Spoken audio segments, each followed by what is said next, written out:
We're a band that always embraces technology, but we never want to rely on it. So we're never going to be one of those bands that needs a laptop to play live.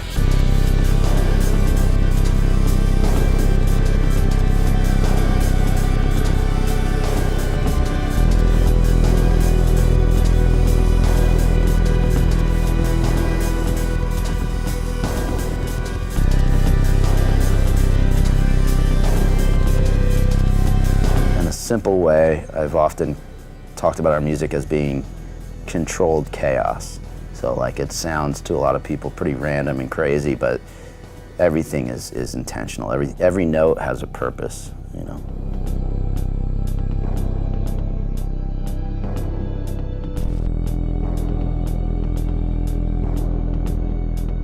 The listening experience that we hope people have when they listen to our music is probably the same kind of experience that we get from creating it, which is almost like a meditation of sorts, because it takes work to listen to our music, because there's so much going on, there's so many things happening that are unpredictable about it, that in a way it almost takes your mind, the idea is to get into the now, care about what's happening right now.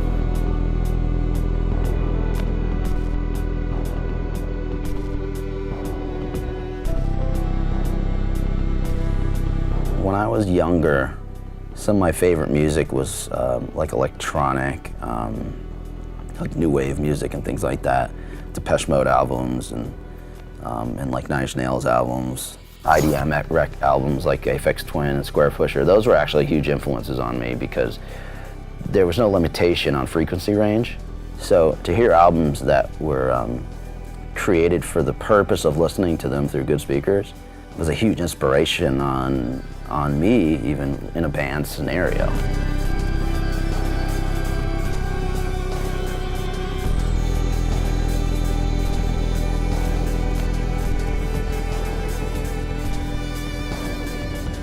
Oh man, I think recording is one of the most difficult parts of being in a band and the most rewarding. Precision has always been an important part of what we do, especially recording, because there's so much going on that if it isn't very precise, it just falls off the rails, falls apart, and then it does become just nonsense instead of like intentional chaos.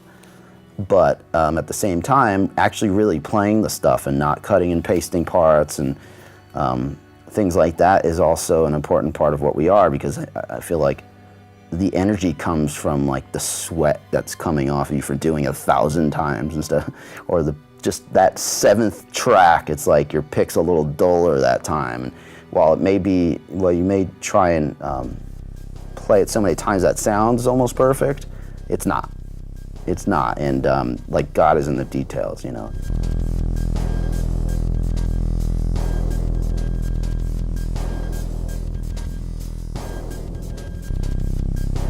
Streaming and digital music is a fact, it's a reality. It's not going away, it's the future.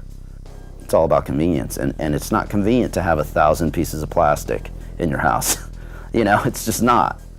However, I think that somebody's music catalog is really a part of who they are. And nobody wants to pass down a playlist to their kids. Being able to collect these albums and occasionally like take a night to put it on an album on a record player and listen to it without having the ability to jump around or skip or, you know, listen to half a song, you get distracted, just having it in the background, listening to it, putting it into a nice big piece of artwork and putting it away somewhere that then you will pass on to your kids and they might pass on to their kids. Whether they take it out or not, it's still a representation of who you are. So to me, I think that's why vinyl is coming back, and I think that's why it's really important. Not because you need to listen to vinyl, but I think it's a more appropriate way to show people who you are as a collector, you know.